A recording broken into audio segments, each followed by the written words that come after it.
está neste lugar.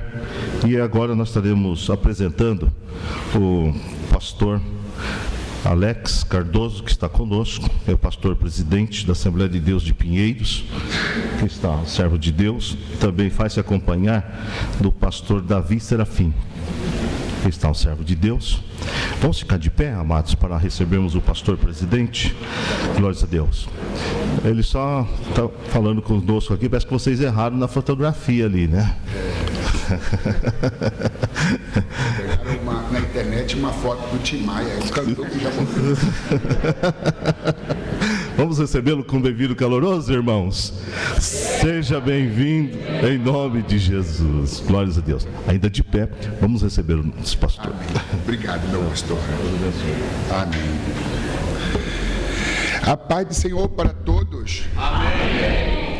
Eu quero, nas minhas primeiras palavras, parabenizar a todos vocês, em especial o grupo de irmãs, né, que é um grupo bem expressivo, o que mostra também grande interesse por parte da classe feminina pela palavra de Deus, não desmerecendo os homens, que também têm uma presença marcante, obreiros, né, todos interessados em crescer, em se aperfeiçoar. E o tema geral da revista é o aperfeiçoamento cristão. Louvo a Deus pela vida do vosso pastor Kleber, que de modo muito receptivo e gracioso nos recebeu aqui nesta manhã, e também pela atenção de todos vocês. Eu estava reclamando com ele sim, porque ao invés de colocarem minha foto, foram lá na internet, pegaram a foto do cantor que já morreu, o Tim Maia, e puseram lá, né? Ou talvez seja eu, não sei. Às vezes eu olho para o espelho e fico meio confuso, sem saber quem é quem, né?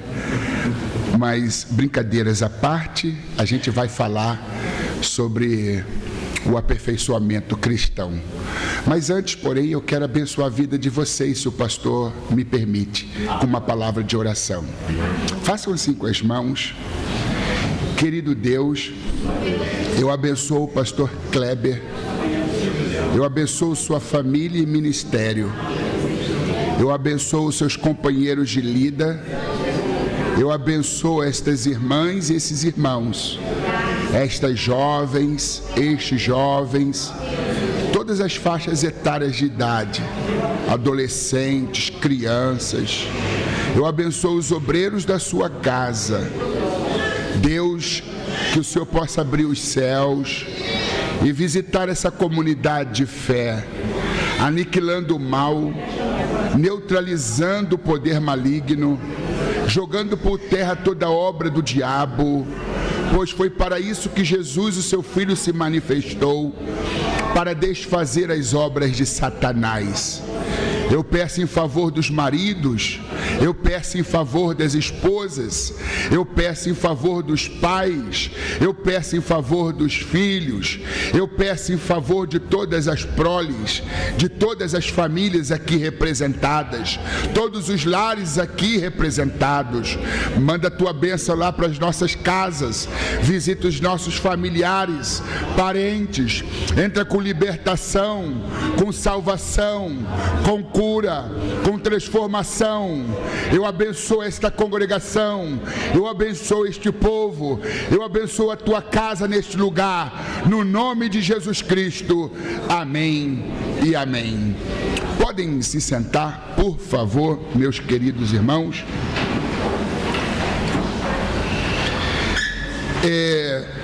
Hoje é o encerramento de mais um trimestre, na verdade o segundo trimestre. E foi uma caminhada interessante, uma caminhada de aprendizado, uma caminhada de crescimento e uma caminhada de desenvolvimento espiritual e aperfeiçoamento cristão. Passamos pela lição de número 1, discernindo as bênçãos de Deus. Deus cuida dos que se dedicam a Ele, lição de número 2, a lição de número 3, usando as lentes da fé e dos propósitos de Deus, lição de número 4, discernindo disciplina e o processo educacional de Deus. 5 e 6, responsabilidade de cuidar um dos outros e o temor a Deus e as atitudes coerentes. 7, 8 e 9, Deus espera de nós uma resposta, os propósitos de Deus nos milagres, é preciso buscar crescimento espiritual. E para finalizar, 11, 12 e 13, o discípulo de Jesus e o serviço cristão, nossas atitudes diante da palavra de Deus. E por último, encerramento de hoje, em Cristo somos mais do que vencedores. Então vamos encerrar esse trimestre em grande estilo, né? Aventando o tema da vitória. Somos mais do que vencedores em Cristo. Esta é a palavra fundamental. Cristo é o nome, sobre todos os nomes, o nome poderoso. É textual, verdade aplicada, essas coisas acredito que já foram feitas aqui. E vamos então para a introdução, última lição, de página 76, 76. Quem trouxe a revista, faça assim. Quem está com a revista? Isto, bênção. Introdução. Enquanto aguardamos a bem-aventurada esperança, tal conforme Tito 2,13, é certo que vivenciamos momentos difíceis e travamos ferrenhas lutas espirituais para permanecermos na fé em Cristo Jesus. Enquanto a gente aguarda a bem-aventurança da esperança, enquanto a gente aguarda o retorno de Cristo, ou então o nosso encontro com Cristo por intermédio da morte, enquanto a gente aguarda que este corpo, que é corruptível, se reviste da incorruptibilidade, e deste corpo que é mortal, até que no nosso falecimento, se Cristo nos levar através da morte, não através do arrebatamento, e nos dar um novo corpo, conforme o corpo dele, glorioso, até que essas coisas não aconteçam, a gente vai ter que lidar com as inconveniências, frustrações, traições, problemas, reveses, mazelas, dificuldades, percalços, enfermidades, doenças e toda outra forma de sofrimento. Então, até que sejamos arrebatados ou nos encontremos com Cristo por intermédio da morte, enquanto aqui vivermos, enquanto o nosso coração bater, enquanto houver oxigenação no cérebro, oxigênio nos pulmões e sangue correndo nas nossas veias, a gente vai ter que lidar com os contratempos, a gente vai ter que lidar com os altos e baixos, a gente vai ter que lidar com as mazelas. Quem não sabe sofrer, sofre mais. Quem sabe sofrer, sofre menos. Mas mesmo sabendo sofrer, o ser humano não tem como evitar o sofrimento. O que difere um do outro, ou uma da outra, um dos outros, é a intensidade e grau de sofrimento. Porque uns sofrem mais, outros sofrem menos. Não tem como escapar do sofrimento. Jesus disse que no mundo tereis aflições. Paulo, aconselhando seu filho na fé, Timóteo, disse: todo aquele que quiser viver piamente em Cristo Jesus padecerá perseguições. O mesmo Paulo disse a Timóteo: sofra, pois, comigo como um bom soldado de Jesus Cristo. Confúcio, um sábio chinês que viveu 500 anos antes de Cristo, professor de ética e um grande sábio, ele disse que quando a vida nos lança um punhal, nós temos duas maneiras de segurá-lo: ou pela lâmina ou pelo cabo. Segurar o punhal pela lâmina significa sangrar desnecessariamente, por não ter tido discernimento, por não ter tido sabedoria para lidar com a dor, com o sofrimento, acabou intensificando a sua dor e acrescentando sofrimento sobre o seu sofrimento. E quando se segura pelo punhal, é que, armados do discernimento de Deus, da palavra ou do conhecimento bíblico, a gente vai saber lidar com a dor, extraindo o melhor do pior. Faremos o melhor nos piores momentos, sem nos tornarmos refém das circunstâncias sofríveis e adversas. Eu escrevi um livro que ganhou um prêmio internacional chamado Areté, que é uma palavra grega que significa excelência, intitulado Só Merece o Doce Quem Provou o Amargo. E se a vida lhe for uma barra, que seja de chocolate. É um livro de superação da dor e de superação do sofrimento. Dentre muitas coisas que a gente fala, que a gente orienta, a gente fala que a vida deu a cada um de nós um limão. A alguns outros, a vida deu mais de um limão. Talvez tenha dado meia dúzia, uma dúzia. E o limão é amargo, é ácido e é azedo. E o limão está lá no limoeiro.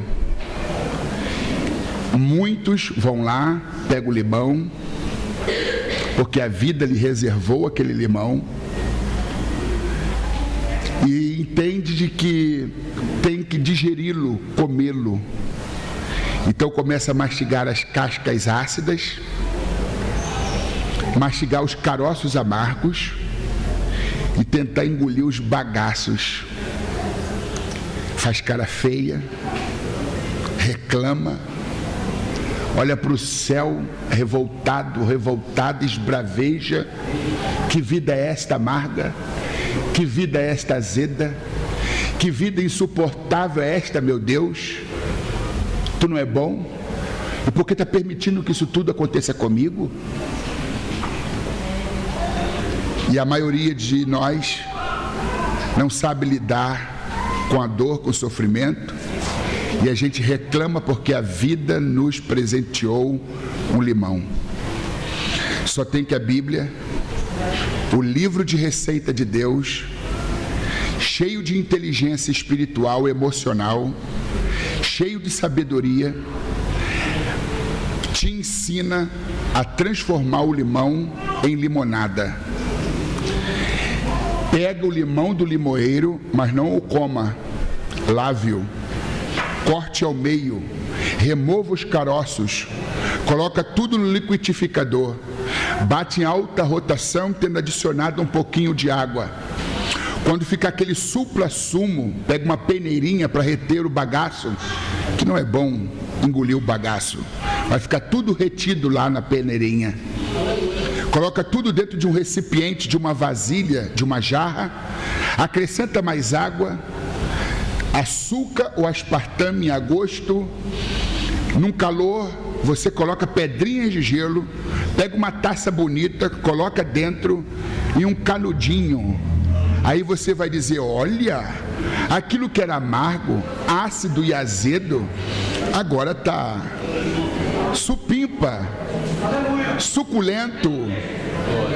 Então, se a vida lhe presenteou um câncer, se o marido sem motivos deixou a casa, se o negócio está abrindo falência, se o filho está doente, seja lá o que estiver lhe acometendo, te angustiando, te entristecendo, se a vida lhe reservou limões, ácidos, amargos e azedo, vai para a Bíblia e transforma o teu limão em limonada.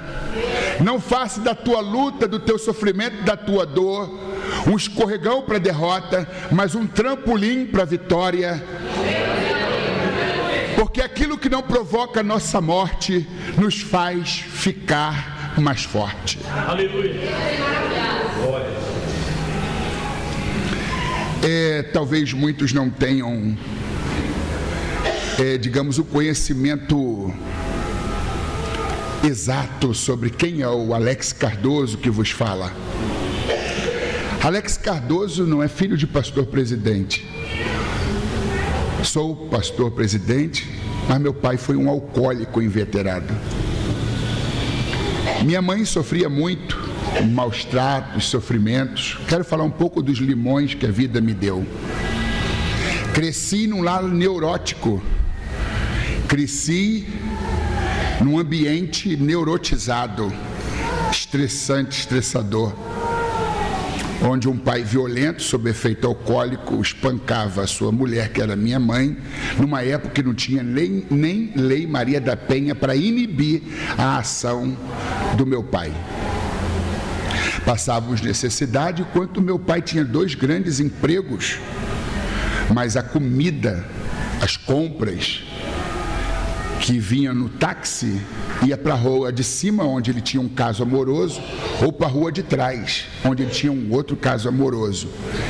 E uma renca de filhos. Eu sou o penúltimo de uma família de 10 irmãos. Então 8 na minha frente e 1 abaixo de mim. Eu sou o penúltimo de uma família de 10 irmãos, sendo eu o 9º. E vivemos numa pobreza extrema, sem necessidade, porque o dinheiro que meu pai ganhava não vinha para casa. De modo que eu desenvolvi medos, traumas, insegurança, complexo de inferioridade, em razão de ter testemunhado tanta agressividade, desavença, contendas. E fui criado. E as pessoas diziam, esse aí, o destino dele vai ser igual ao do pai.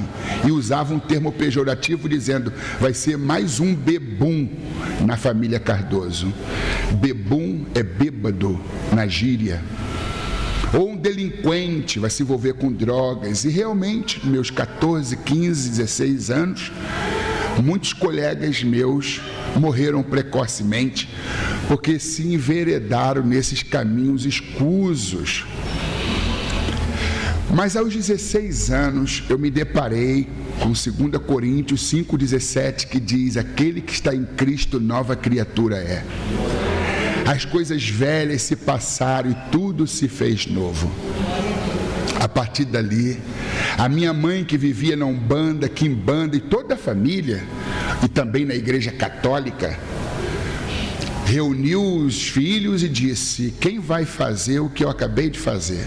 Aí ela revelou, semana passada eu estive numa igreja evangélica, aceitei a Cristo Jesus como meu Salvador e quero levar Jesus a sério, desfiz dos meus santos, desfiz de todas essas parafernálias dos centros, e eu quero Jesus e vou me batizar no dia 20 de setembro de 84.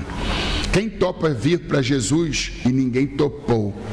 Ela perguntou do mais velho ao mais novo, Ângela, Sancler, Argélia, Peter, Patrícia, Margarete, Marcelo, Marcos, José, o caçula, e perguntou a Alex, aos 16 anos. Todos disseram não, todos objetaram, mas quando chegou a minha vez eu disse, pela fé, quem topa qualquer parada, não para em qualquer topada. Eu topo, estou dentro. Naquele dia minha mãe desceu as águas e eu desci também. Ela faleceu assim que eu fui transferido do Rio de Janeiro, minha terra natal, para São Paulo há 9 anos. 3 meses depois de eu estar aqui, ela faleceu. E eu estou até hoje procurando defender a fé que ela defendeu. E morrer de forma honrosa como ela morreu. E espero que Deus me dê vida longa para que eu possa amar mais, perdoar mais, abraçar mais, ajudar mais, apoiar mais as pessoas, sendo instrumento de justiça na terra. Acontece que a vida não me poupou dos seus limões galegos, ácidos, amargos e azedos. Eu fui paraquedista militar, servi no 20º BELOG PQDT, saltei de Bandeirante, Búfalo e Hércules, 615 e 630, aeronaves emprestada pela FAB, a aeronáutica, que fica a serviço do Exército Brasileiro, para os seus paraquedistas, que são elites do Exército. O T-10, que é um paraquedas que joga a gente no chão com muita força, com muita agressividade, e infelizmente até hoje não se corrigiu esse mal. O paraquedas ainda continua sendo o T-10 sem sustentação suficiente. Qualquer vento em demasia joga agressiva e violentamente o combatente no chão. E eu me lembro que no Campo dos Afonsos, num dos lugares que a gente aterrissava, eu era jogado com tanta força que tinha que sair imediatamente, porque outros aviões estavam circulando, soltando outros paraquedistas que podiam cair em cima de você, capacete, algum instrumento da farda e etc. Mas eu sentia tantas dores, parecia que os meus órgãos vitais internos haviam saído do lugar, e eu ficava ali tentando me recuperar para ir para a Ponte da Amizade, e acabei desenvolvendo dores insuportáveis, além de fibromialgia, que é uma doença tipicamente feminina, mas poucos homens a possuem, e eu sou um deles, né?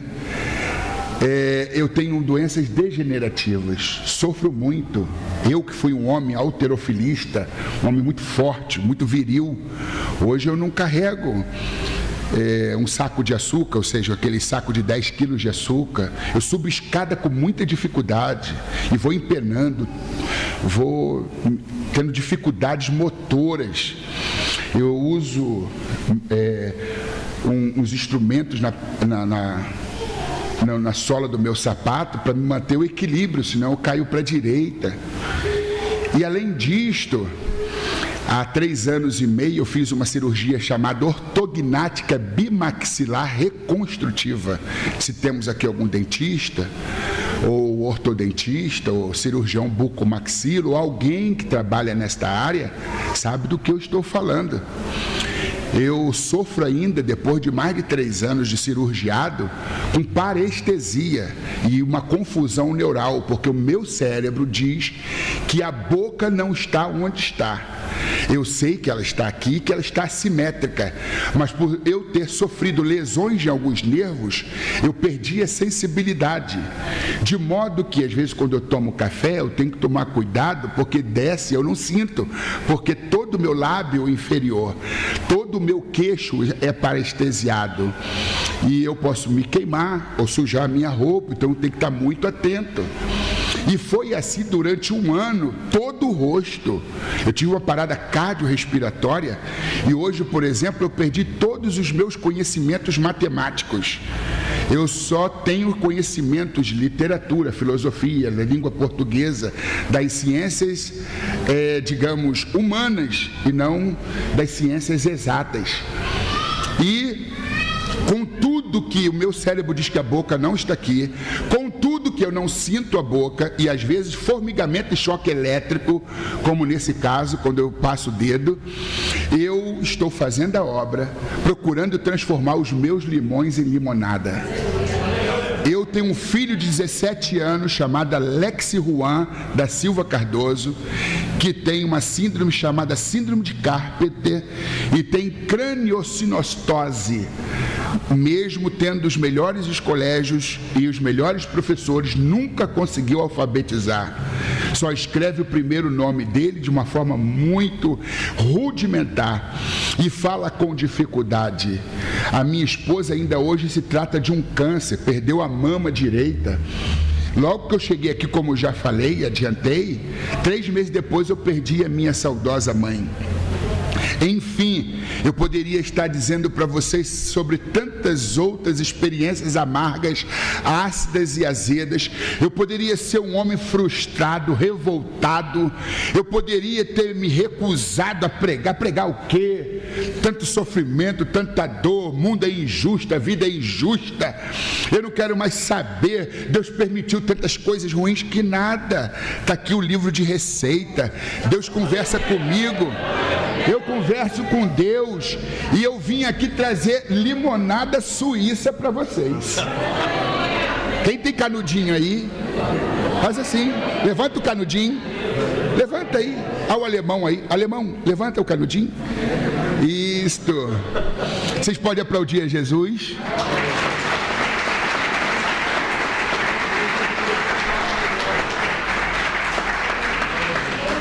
O sol que endurece o barro é o mesmo que derrete a cera.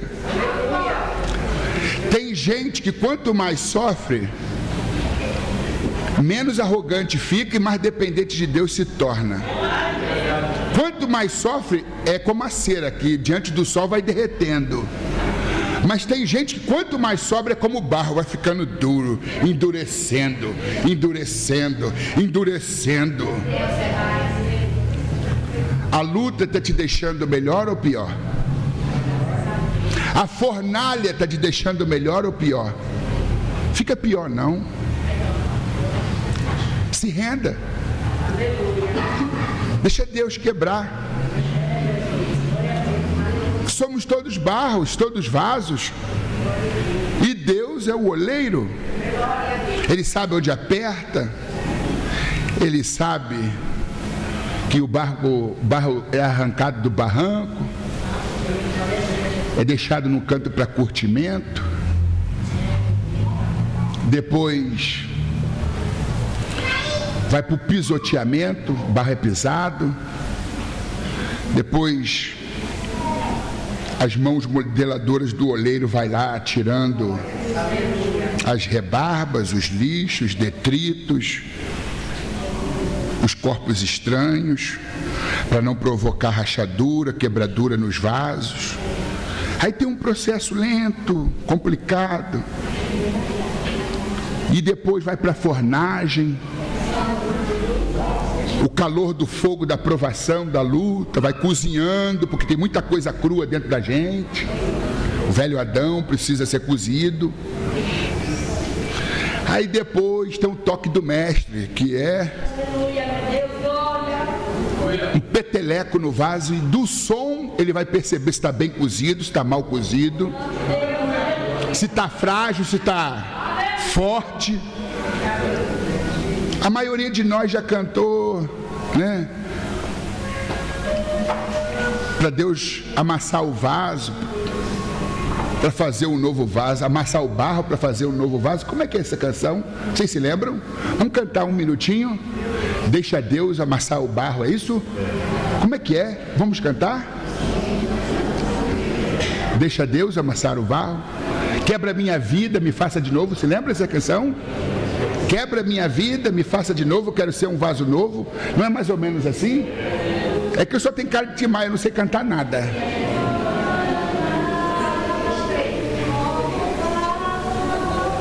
Como vaso da Mondoleiro também. Isto. Quebra minha...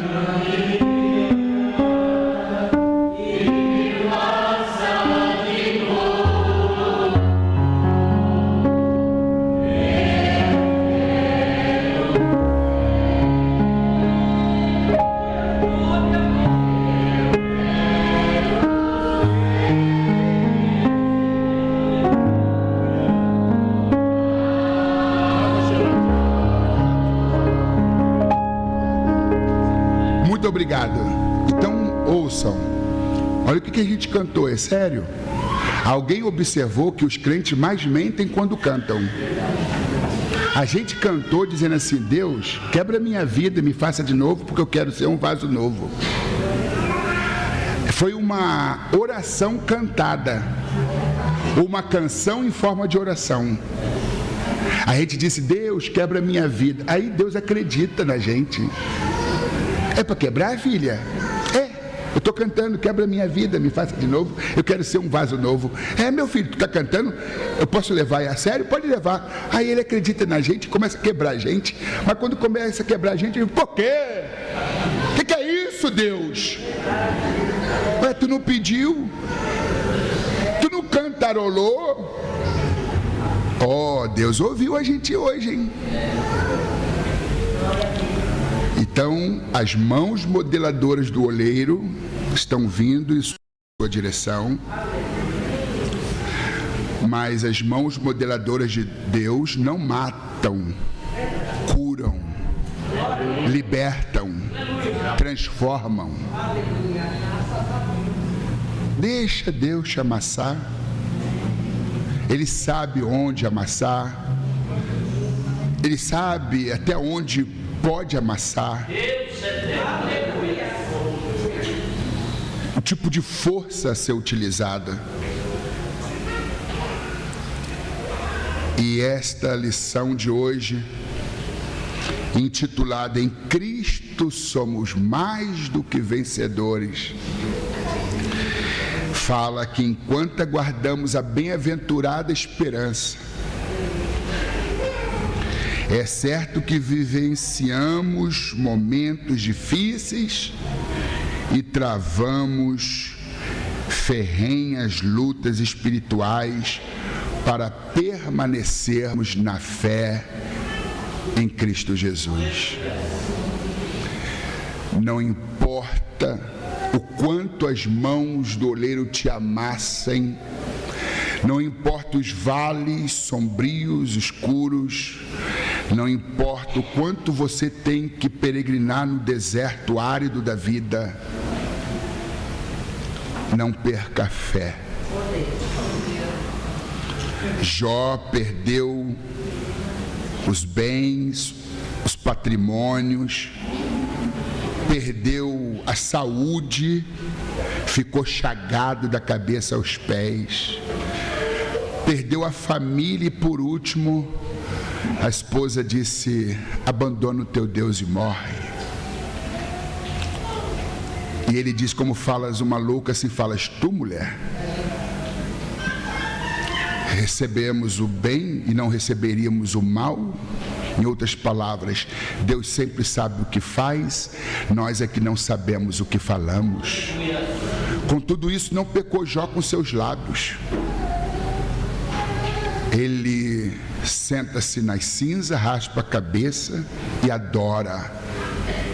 E a expressão adorador é a junção de dois termos, adorar na dor, porque adorar na alegria é fácil. Adorar quando se tem uma casa própria, não se tem dívida, não se tem problema de enfermidade na família, mas adorador é adorar na dor. O Espírito Santo Consolador é aquele que consola na dor. E alguém observou que quando se perde a riqueza, não houve perda. Quando se perde a saúde, houve uma pequena perda. Mas só quando se perde a fé é que está tudo perdido. Jó perdeu as riquezas, Jó perdeu a saúde, perdeu os filhos, perdeu muita coisa, mas não perdeu a fé. Minha irmã, não perca a fé. Meu irmão, não abra mão da fé. Porque se você não tem nada, mas tem fé em Cristo, tu tem tudo. Se tu tem tudo, mas não tem fé em Cristo, tu não tem nada.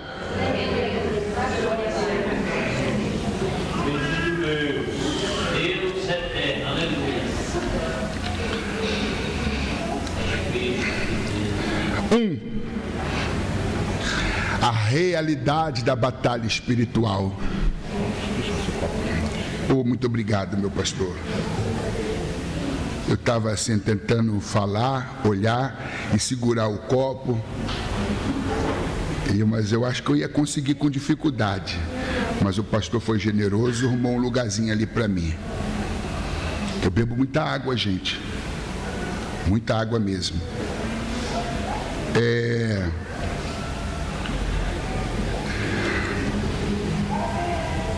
Tem gente que, olha só, que é uma piscina infantil, né?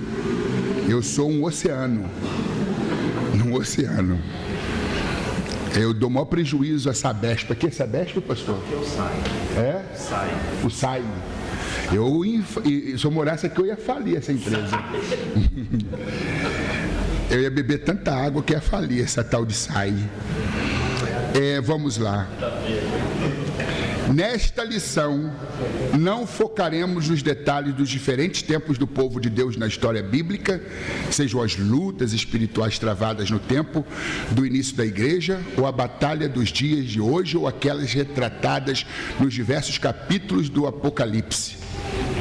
É muito comum nessa lição você identificar termos como lutas, batalhas.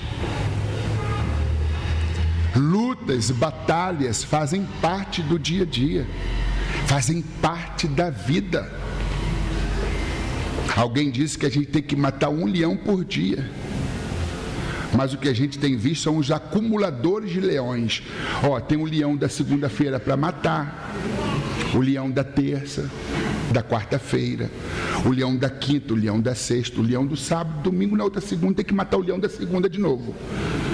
De janeiro a janeiro, fevereiro, março, abril, maio, junho, julho, agosto, setembro, outubro, novembro, dezembro, tem leão para todo mês, para todo ano, e 1 leão por dia. Aí você diz, sabe de uma coisa, hoje eu estou meio preguiçosa, estou indisposta. O leão está rugindo lá fora, eu vou ficar aqui no meu cantinho. Amanhã, na terça-feira, eu mato de terça. Só tem que ir na terça-feira. Se tu não tiver matado o leão de segunda, tu vai ter que matar 2 leões. Então é melhor matar 1 leão por dia do que tentar matar 2 num dia só. Aí tem gente que fica acumulando leões, transformando a vida numa savana. Eu prefiro matar o leão de segunda na segunda, não deixo para terça não, porque terça-feira tem um leão da terça. É difícil matar o leão da terça. Aí na terça-feira, por não ter matado o leão da segunda, eu vou ter que encarar 2 leões com jubas enormes, dentes afiados, olhos vorazes. Estou fora. Eu vou dar meu jeito aí de matar 1 leão por dia. Somos todos feitos de carne. Diga comigo, somos todos feitos de carne. Mas temos de, vamos lá, mas temos de viver como se fôssemos de ferro. Não somos de ferro, somos de carne. Mas nós temos que viver como se fôssemos de ferro. É o que Salomão escreveu.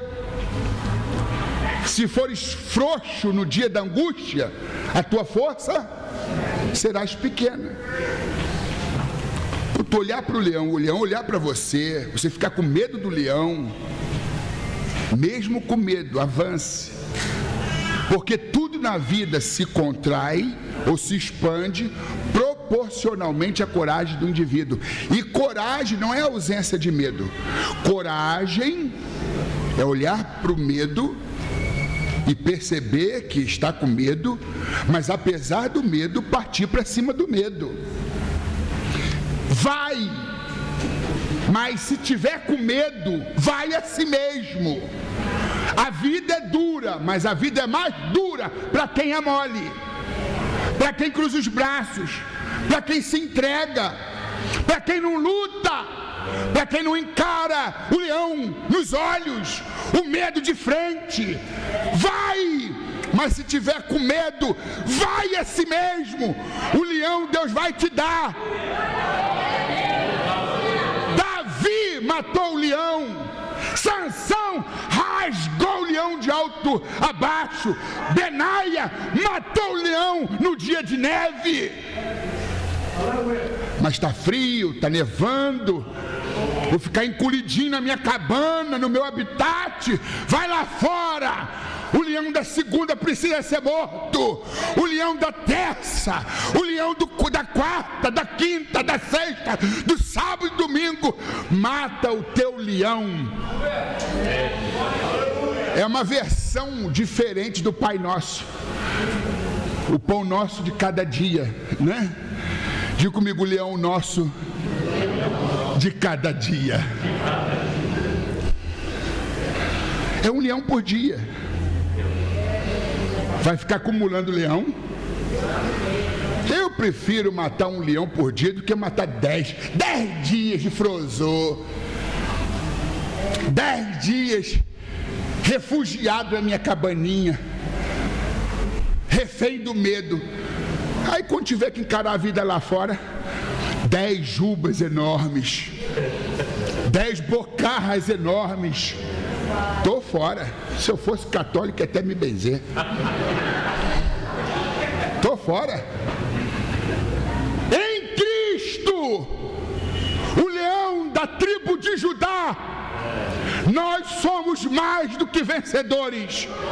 E o leão da tribo de Judá nos prometeu entregar os outros leões nas nossas mãos. Aleluia. Glórias a Deus.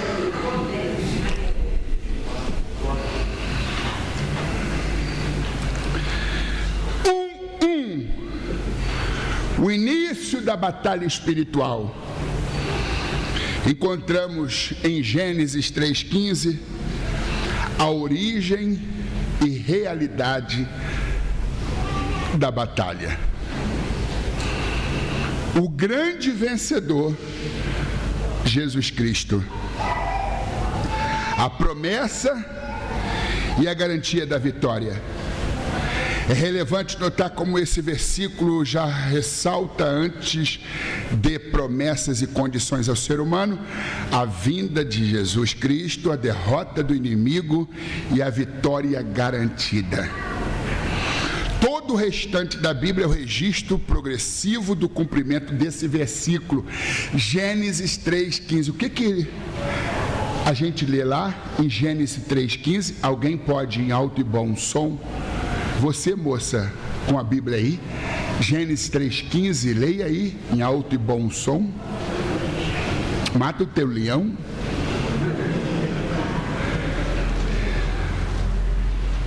(3:15) 3,15, Gênesis. Tiver com medo, leia a si mesmo com medo.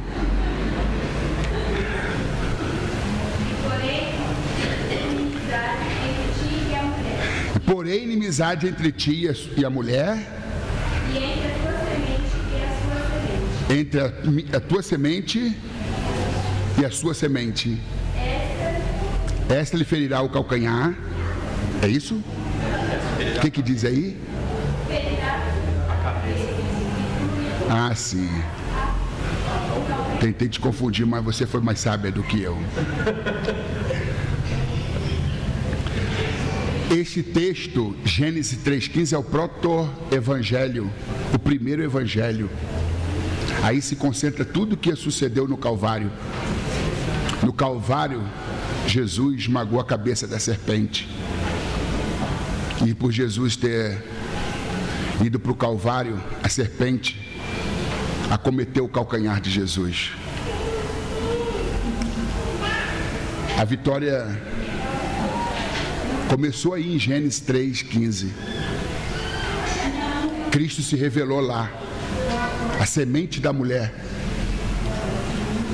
que esmagou a cabeça da serpente, que é Satanás. O nosso Deus é soberano. É imprescindível que os alunos da EBD, é imprescindível que nós cristãos tenhamos uma visão exata da soberania de Deus. Deus é o Todo-Poderoso, onividente, onisciente, onipresente, onipotente. Não se esqueçam, Ele é imutável, Ele é muita outra coisa. Mas Deus é soberano. Aleluia. E como soberano, está sobre tudo e sobre todos, não tem como nada sair errado, porque nada escapa do seu controle e do seu domínio. A única coisa que Deus, como ser soberano, vai requerer de nós é a fé na sua soberania. Pensem comigo, não se escandalizem. Eu li um escritor chamado Evan Lutzer. E se vocês puderem adquirir a obra, são muitas as obras desse autor, em especial uma chamada Serpente no Jardim. é um livro que fala e exalta a soberania de Deus. E ele apresenta Satanás como servo involuntário de Deus. Satanás não está aqui para servir a Deus. Pelo contrário, ele quer embaraçar os caminhos de Deus, dificultar os caminhos de Deus na vida dos cristãos, impedir que os cristãos trilhem os caminhos de Deus. Mas se você crê na soberania, se você descansa na soberania, se você tem fé na soberania de Deus, tudo aquilo que Satanás fizer para te prejudicar, lá na frente, ele vai se flagrar como um servo involuntário de Deus. Porque deu errado. Fiz de tudo para embaraçar o caminho dela, fiz de tudo para fazê-lo tropeçar e ser destruído, e agora eu percebi que tudo que eu fiz contra acabou se transformando em bênçãos.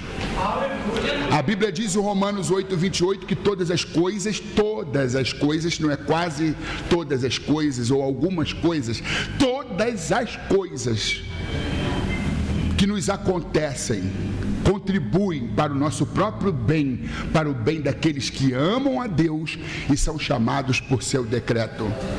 Martim Lutero chega a dizer que o diabo é o diabo de Deus, ou seja, não que Deus tenha cumplicidade com o mal ou parceria com o diabo, são antagônicos.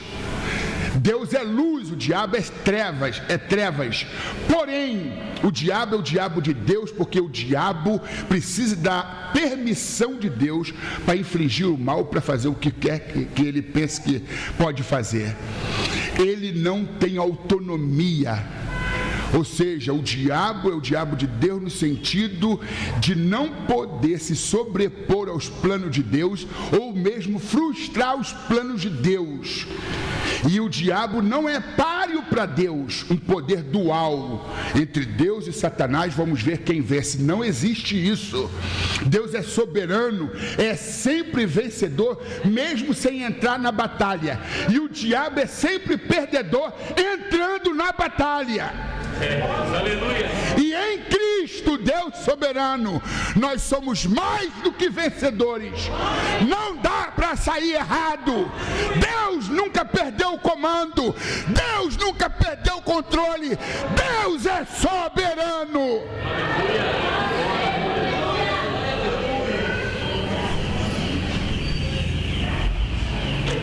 2. Deus revela como terminará. Está tudo muito embaraçoso, muito complexo, muito complicado. A gente não vê uma saída, mas Deus já vê a porta aberta. Deus já vai adiante.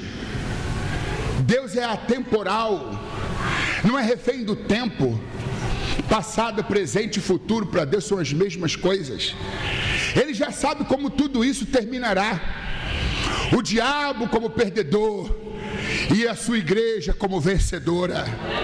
Então descanse o teu coração, porque nada escapa ao escrutínio divino, nada escapa do comando de Deus, nada foge do controle de Deus.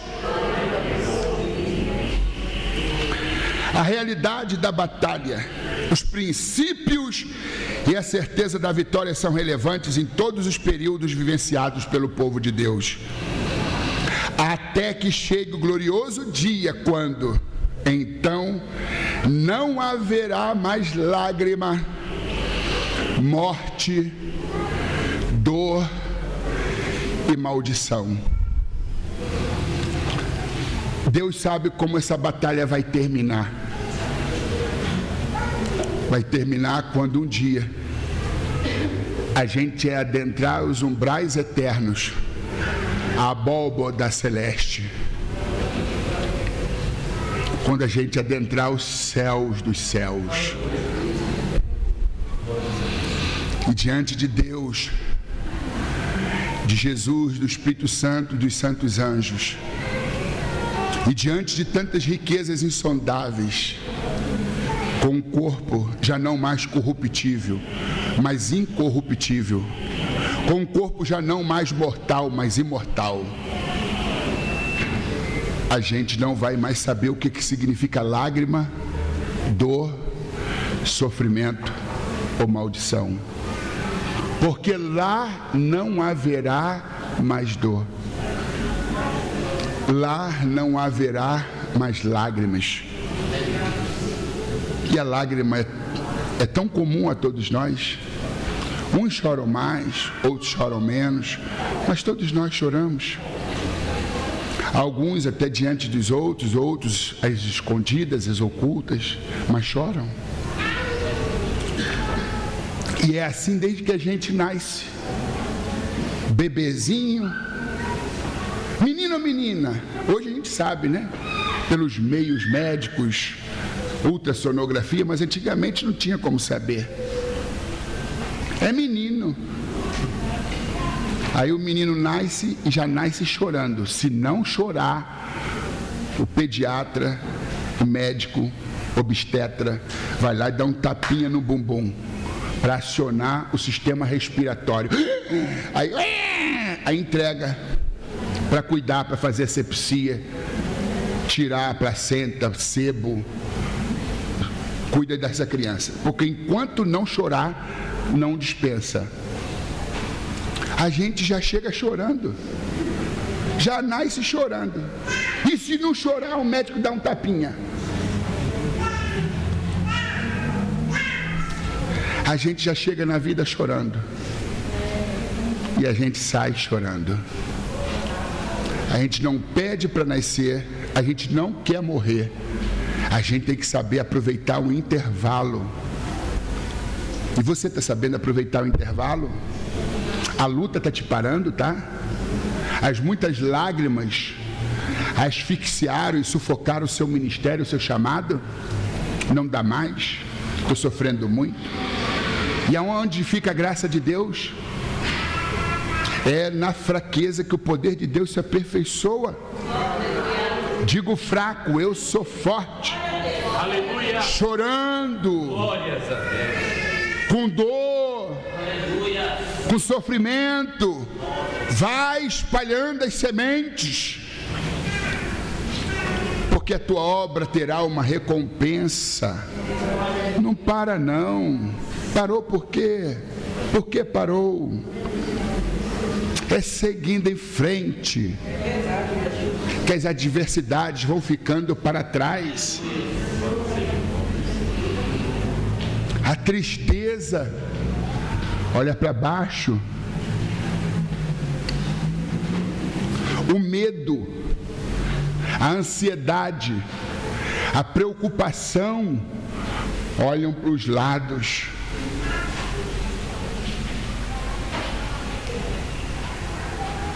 O remorso olha para trás.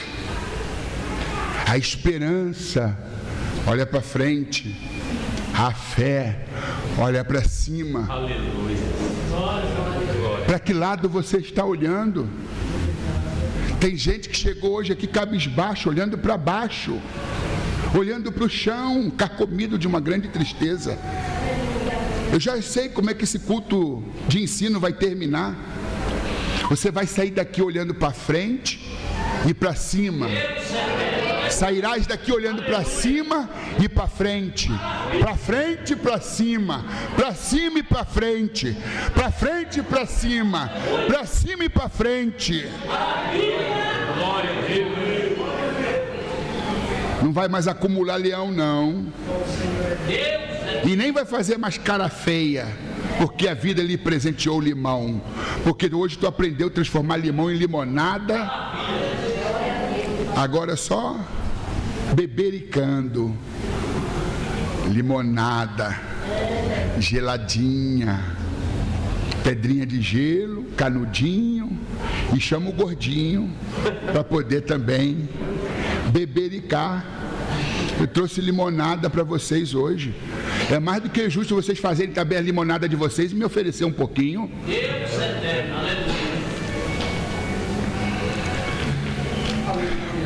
1:3, página 77.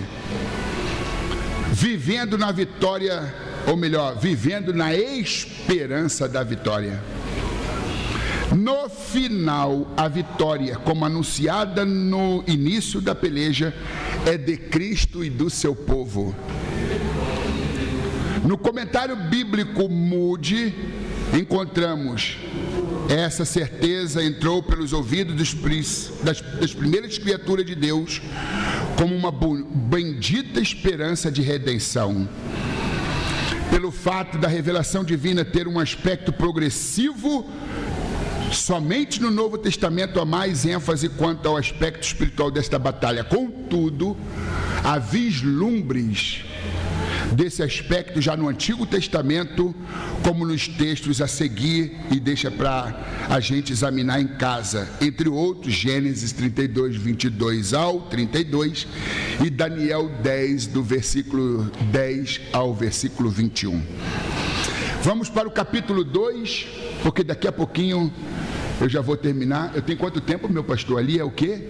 Ali é 10h33? Eu posso falar até 11 horas? Então vamos lá, até 11 horas. Porque tem uma buchada de bode, feijoada, mocotó aí depois para fortalecer a gente. Tô brincando, é um café reforçado, tá? Buchada de bode, dependendo do mato caboclo. Vamos vigiar. Ainda mais eu, que estou em regime, né? Vai acreditando. Vamos lá, princípios bíblicos da batalha espiritual.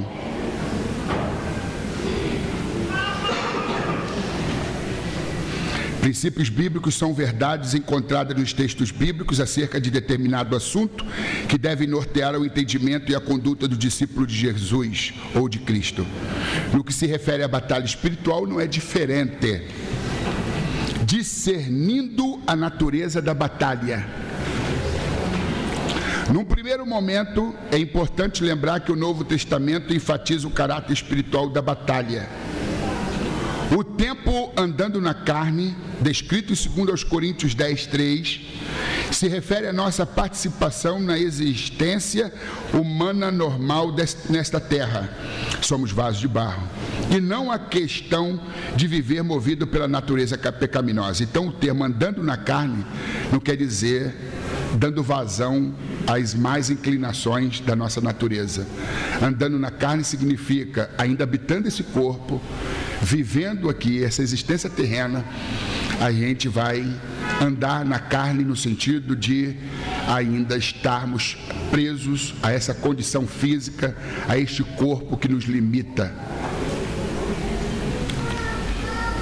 Paulo chegou a dizer que eu prefiro partir e estar com Cristo, mas se o meu viver produz frutos, então eu quero viver na carne.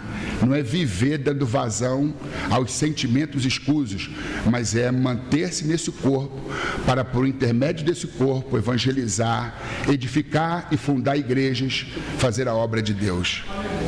Nesse sentido, andar na carne ou viver na carne é ainda se manter dentro desse corpo para executar o plano de Deus na vida. O texto de Efésios nos adverte quanto à hostilidade das forças demoníacas e nos instrui sobre como vencê-las. Nossa luta não é contra seres humanos, mas contra as hostes espirituais da maldade. Estamos falando de lutas e batalhas espirituais. Existem principados, potestades e hostes espirituais da maldade. Seres espirituais, demônios, que conspiram contra o nosso crescimento e aperfeiçoamento cristão, que conspiram contra a nossa fé em Cristo e a nossa comunhão com Deus. E às vezes, esses espíritos desencarnados, essas hostes espirituais da maldade, incita um, incita outro, promovendo discórdia, inimizade, porfia, emulação, ira, peleja, fazendo com que os incautos, às vezes membros da família, às vezes membro do ministério, às vezes membro da igreja, na repartição onde a gente trabalha, na faculdade onde a gente estuda, no colégio onde a gente também estuda. Tem lá um incauto que Satanás se utiliza de suas fraquezas e utiliza-se da inveja, do ciúme, do ódio, do ressentimento ou de qualquer outro sentimento corrosivo, negativo, para poder fazer com que aquela pessoa lhe prejudique, lhe cometa o mal. Aqui diz que a nossa luta não é contra a carne e contra o sangue, ou seja, não é contra seres mortais, não é contra os nossos pares, não é contra seres humanos. A nossa luta é contra os principados, as potestades e as hostes espirituais da maldade. Normalmente o diabo usa alguém e ao invés da gente atacar o diabo que usou a pessoa, a gente ataca a pessoa. Aí está o nosso erro. Aí é um lutando contra o outro e Satanás livre, ninguém lutando contra Satanás. Ah, mas o irmão errou contra mim. Talvez ele tenha dado lugar ao diabo. A Bíblia diz em Efésios 4, 26 e 27: irai-vos, mas não pequeis, não se ponha o sol sobre a vossa ira, e nem deis lugar ao demônio, ou ao lugar ao diabo, porque a ira é uma porta de entrada para Satanás. A pessoa irada, ela perde o senso comum, o senso crítico, o bom senso, a coerência. A ira nos animaliza, tanto é que quando alguém está irado, diz assim: caramba, eu vi um cara ali, é um louco, o cara está com um demônio no corpo, porque está irado, ele sai de si e já não age mais com razoabilidade. Ele age como um animal irracional. E muita gente no momento de ira mata o outro, depois se arrepende, ou fala um bocado de besteiras, depois se arrepende. Então quando você estiver irado, não fale nada, porque a ira é a porta de entrada de Satanás. Quando você estiver chateado, não fale nada. Para os pregadores, quando estiver irado, não preguem, passe a vez. Ou então pregue quando você estiver com raiva e terá feito o pior sermão do qual você se envergonhará em toda a sua vida. A gente não pode transformar o púlpito em plataforma de desabafos.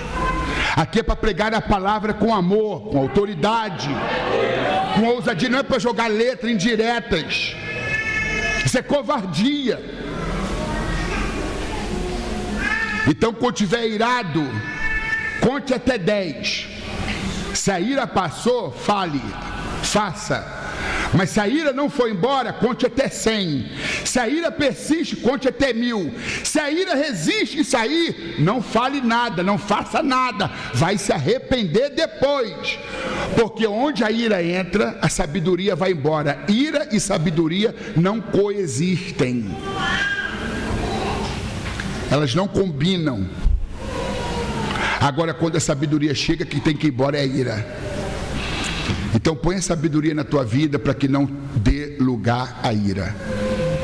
A nossa luta é contra as hostes espirituais da maldade celestiais. A nossa luta não é contra pessoas, não é contra seres humanos. E eu vou tentar explicar o que Paulo está dizendo aqui no texto aos Efésios, citado pelo comentarista bíblico. O texto de Efésios nos adverte quanto à hostilidade das forças demoníacas e nos instrui sobre como vencê-las.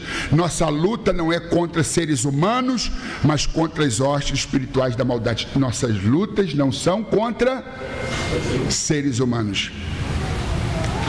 Vou transportar vocês, a título de ilustração, para Catalunha, na Espanha, naquela arena onde entra vestido a caráter o toureiro e um pano vermelho de cetim bordado nas pontas, e entra na arena e ele faz a sua exibição pessoal e todo mundo aplaude, porque aquele homem vai enfrentar o touro mais forte e poderoso daquela arena.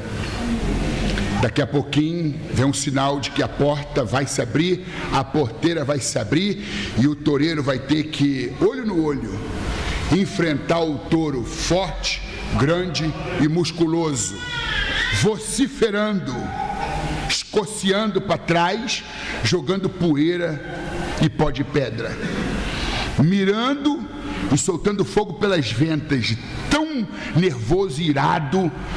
E ele mira o toureiro mira o touro.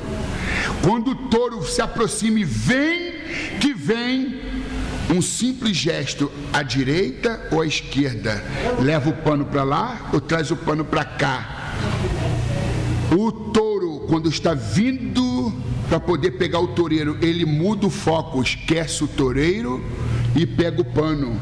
Quando ele passa do lado, o toureiro faz uma pose elegante, o bobão do touro passa e ele já aproveita com uma espada e enterra no touro. O touro, com adrenalina, nervoso, nem sentiu a penetração da espada e nem está percebendo que o sangue dele está escorrendo. Ele volta e o toureiro então fica esperando o touro de novo. O touro mira o toureiro e quando ele vem se aproximando, um leve movimento para a esquerda ou para a direita, leva o pano para um lado ou para o outro, o touro perde o foco, esquece o toureiro, vai para o pano. Aí passa de novo, mais outra espada. E assim vai acontecendo, outra espada. Na sexta, sétima espada, o touro já está capengando, porque já perdeu 2, 3 litros de sangue, 4 litros de sangue. Ele já está tendo vertigem. E às vezes ele vem e morre aos pés do toureiro.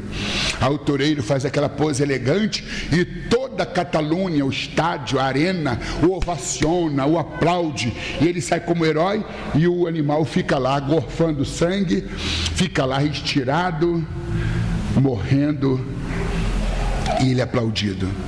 O que tem isso a ver com a nossa vida? O pano vermelho, às vezes, é um irmão, é um membro da família. O toureiro é Satanás. É o toureiro que está lá e você tem que atacar as hostes espirituais. Você tem que atacar o toureiro, mas o toureiro está lá. Aí você diz, é Satanás que eu quero. Eu vou lutar contra Satanás com jejum, coração. Eu vou para cima de Satanás. Aí Satanás estrategicamente pega um pano para desviar o teu foco. Pega um crente, pega um parente, aquele tribulado mesmo, que dá nó em pingo d'água, esconde a ponta, que dá beliscão em azulejo molhado. Aí você já está nervoso, irritado. Aí ao invés de você permanecer com os olhos no toureiro, aí Satanás, né, põe o pano para cá, põe o pano para cá, o pano vermelho, né? Aí você, ao invés de pegar o toureiro, tu vai no pano. Aí quando tu passa direita ou esquerda, é uma espada, a espada maligna, e o teu sangue vai ficando. Aí você já não tem mais força para vir para o culto, já não tem mais força para orar, já não tem mais força para jejuar. E o toureiro forte, poderoso, só te enrolando, só desviando o teu foco, desviando a tua atenção. Quantos de nós não atacamos panos vermelhos ao invés de Satanás, o toureiro? O teu inimigo não é o teu irmão. O teu inimigo não é aquele chefe lá na empresa, aquele encarregado, aquele gerente. O teu inimigo não é o teu vizinho, o teu cunhado, a tua sogra, coitada da sogra, que Deus a tenha, no meu caso, né? E já foi embora. Obrigado, Senhor. O teu inimigo é Satanás. Não ataque o pano vermelho. É o teu vizinho, é o teu parente, é o teu amigo que se tornou inimigo. Você não pode partir para cima do pano, tu tem que partir para cima do toureiro. Como? Com a palavra, com a oração, com o jejum.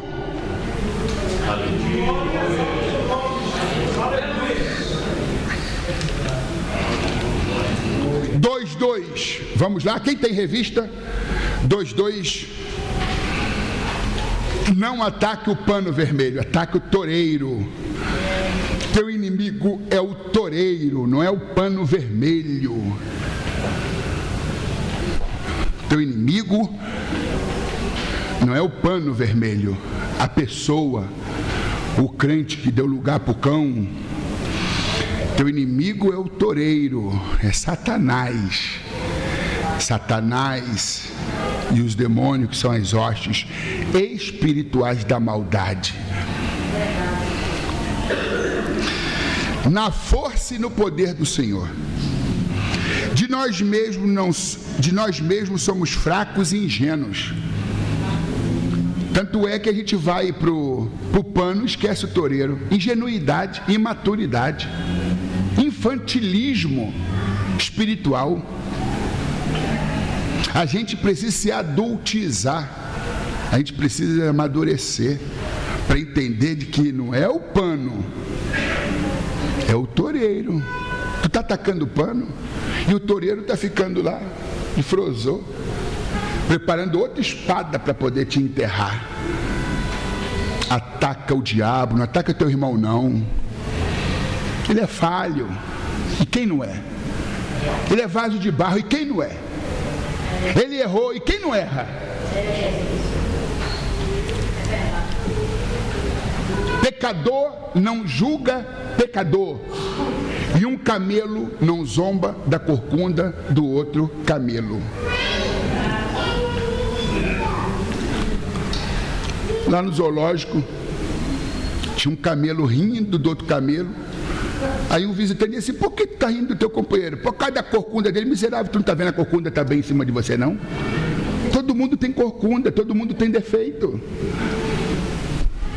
Um camelo não zomba da corcunda do outro camelo, um pecador não julga pecador. Está todo mundo na vala comum, todos pecaram e destituídos foram da glória de Deus. Vai todo mundo para o céu, não é porque merece não, por causa do sangue de Jesus. Você pode aplaudir a Jesus? Você vai para o céu por causa do sangue de Jesus. Você vai para o céu por causa do sangue de Jesus. Você vai para o céu por causa do sangue de Jesus Cristo.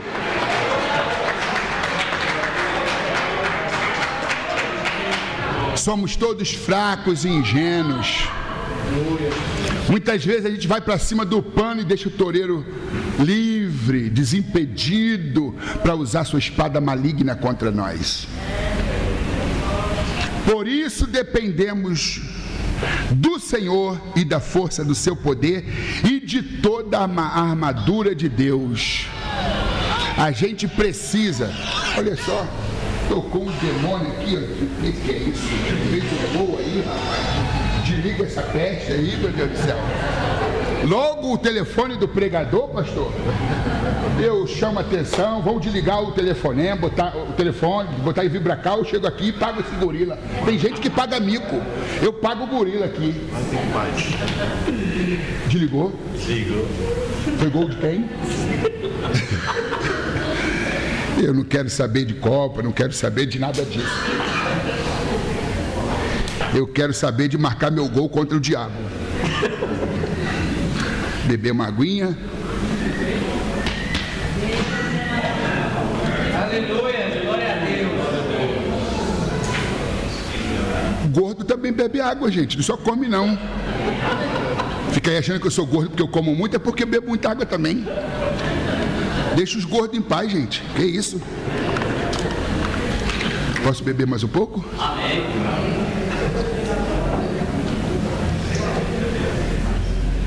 Agora o gordo vai falar.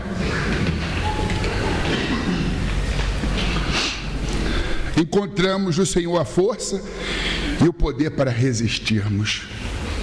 A gente só resiste por causa da força que vem do Senhor. Aleluia. Olha esse copo.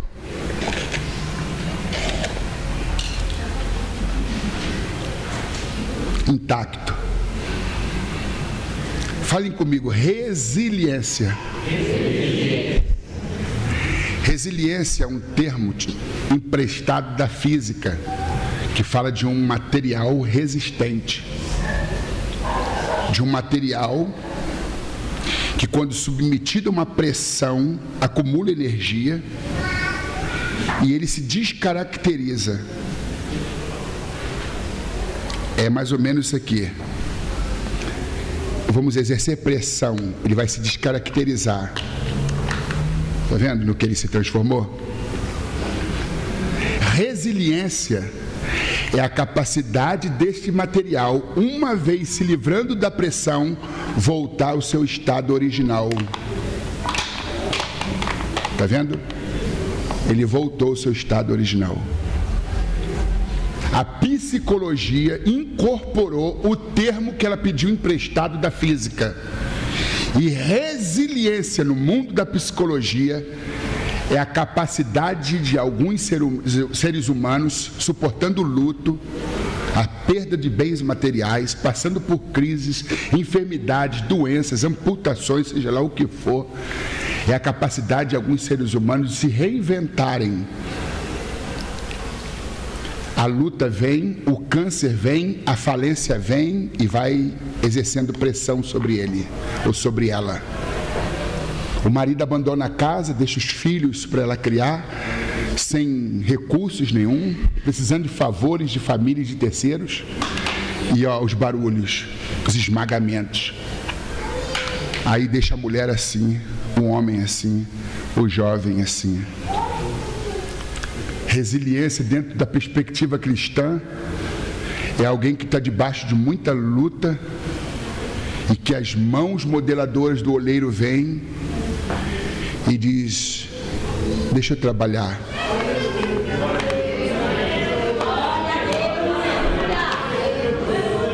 Aí ficou alguns amassadinhos.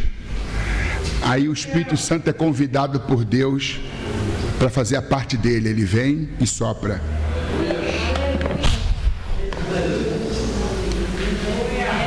Quem te viu assim, pensou que você fosse morrer assim, mas o que as mãos do olheiro não fazem, o que o sopro do Espírito não faz, isso é resiliência. Somos fracos e ingênuos, mas com o toque da mão do oleiro e com o sopro do Espírito, a gente volta ao nosso estado original. Tem gente que chegou aqui, pastor Kleber, assim, ó. Tem outros que chegaram assim, ó. Tem outros que chegaram assim. E tem uns que chegaram assim, mas vão sair assim, ó.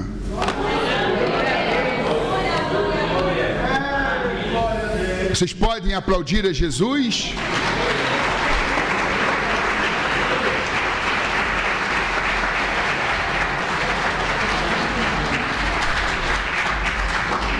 Já estamos caminhando para o fim. Então deixa o gordo falar. Deixa a gente concluir. Deus estabelece limites. Toca em tudo quanto ele tem, disse Deus para Satanás em relação a Jó, mas poupe a sua vida. Deus pôs limites a Satanás. Deus nunca vai permitir que você seja provado além da sua capacidade de suportar. Deus tem um basta. Na hora certa, Ele vai dizer: não, basta! Chega! Chega! Na hora certa, Deus vai dizer: basta! Chega! Aleluia! Glória a Deus! Já foi humilhada demais! Já sofreu demais! Basta! Chega! Aí vai vir força, autoridade, poder, glória, unção, recursos, bênçãos, projeção, honra, exaltação. Aleluia! Glória a Deus.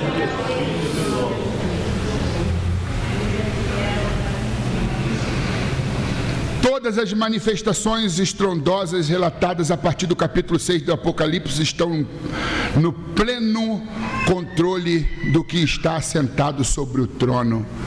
O trono não está vazio, gente. Continua ocupado por Deus.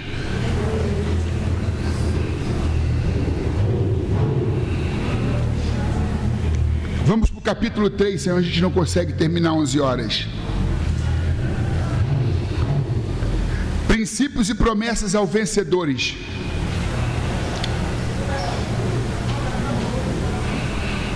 Em Gênesis há o registro de uma contínua luta.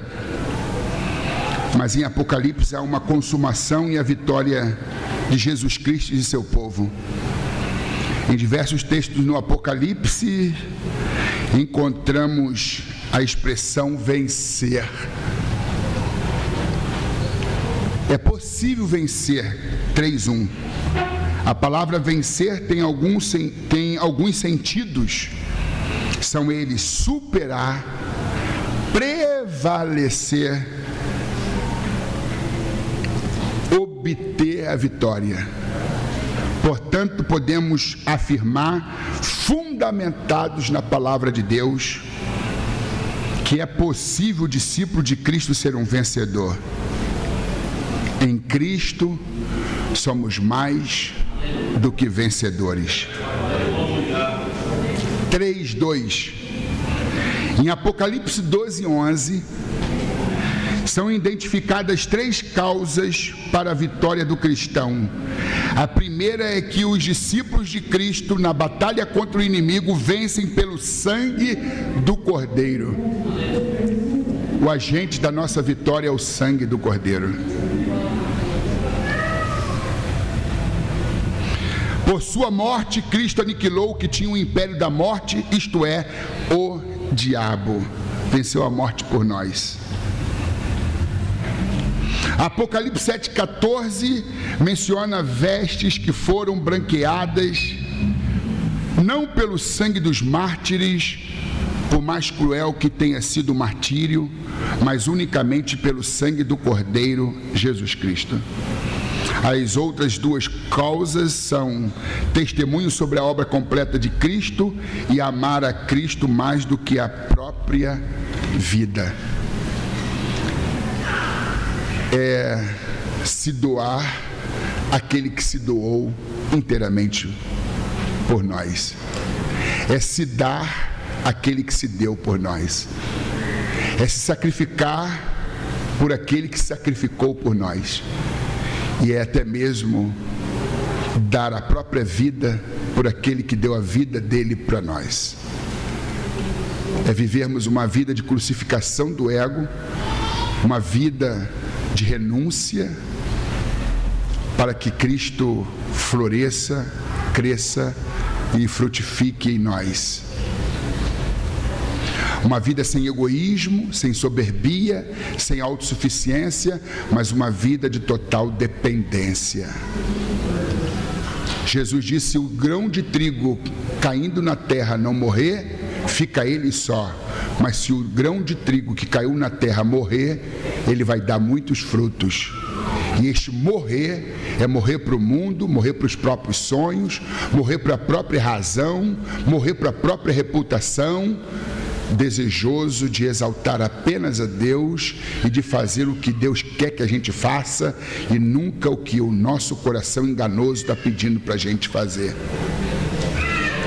Já não sou eu mais quem vivo, disse Paulo, mas é Cristo que vive em mim, e a vida que agora eu levo na fé, eu a vivo no Filho de Deus, que me amou e se entregou a si mesmo por mim. Gálatas 2:20. Gálatas 6:17, desde agora que ninguém me inquiete, porque eu trago no meu corpo as marcas do Senhor Jesus Cristo, porque eu estou crucificado para o mundo e o mundo está crucificado para mim. Eu sou a semente de trigo que caiu na terra e morreu para poder dar muitos frutos. Eu morri para mim, para os meus sonhos, para os meus interesses, para o meu ego, para a minha vontade, para poder produzir fruto que glorifique a Deus.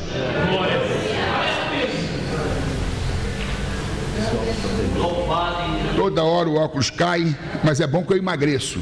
Eu vou lá, pego, volto. Apesar das dores insuportáveis que eu sinto em cada movimento leve que eu faço. Imagine os movimentos bruscos.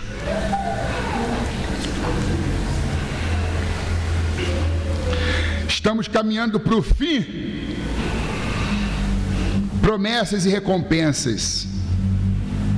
A palavra de Deus nos revela não somente a realidade do conflito espiritual e os princípios que devem nos nortear na batalha, como também promessas e recompensas aos vencedores.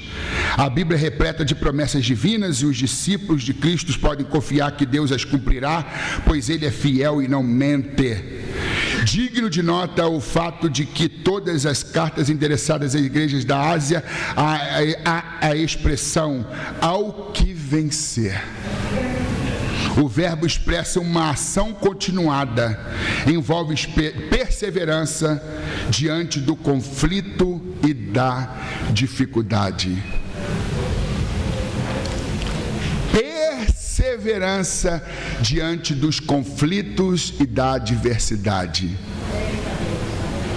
Persevere, meu irmão. Persevere, minha irmã. Se puder voar, voe. Se não puder voar, corra. Se não puder correr, ande. Se não puder andar, arraste-se, mas não pare. Abraham Lincoln, um dos presidentes dos Estados Unidos, disse: eu posso andar devagar, mas eu não paro. Aleluia. Confúcio, já citado aqui na abertura, ele diz: posso andar devagar, ou não importa o quão devagar você ande, desde que você não pare. E alguém, que eu não sei quem, disse: enquanto eu tiver forças, eu lutarei. E quando eu já não tiver mais forças, eu lutarei sem elas. Mas eu lutarei. Voando, correndo, andando, rastejando, eu vou lutar. Aleluia. Aqui está um homem que já voou e não voa mais, que já correu e também já não corre mais, que hoje tem dificuldade de andar e na maioria das vezes só sabe rastejar, por causa do peso da luta, por causa dos muitos limões que a vida me deu. Mas não há um registro na minha vida que eu tenha parado. Com sofrimento, com dor, com crise, com seja lá o que for, eu não abro mão do que a Bíblia diz, que eu e vocês somos mais do que vencedores. Eu não julgo que eu já haja alcançado, mas uma coisa eu faço, esquecendo das coisas que para trás de mim ficam e avançando para aquelas que estão diante de mim. Eu prossigo para o prêmio da soberana vocação de Deus em Cristo Jesus. Encerramos esse trimestre estudando o aperfeiçoamento cristão, maturidade espiritual, maturidade emocional, crescimento quantitativo e qualitativo. Receba a graça de Deus, para que mesmo sendo feito de carne, você possa viver como se fosse de ferro. A vida é dura, mas a vida é mais dura para quem é mole. Se te mostrares frouxo no dia da angústia, a sua força será pequena. Mas você em Cristo é mais do que vencedor. Se você acredita nisso, aplauda a Jesus Cristo.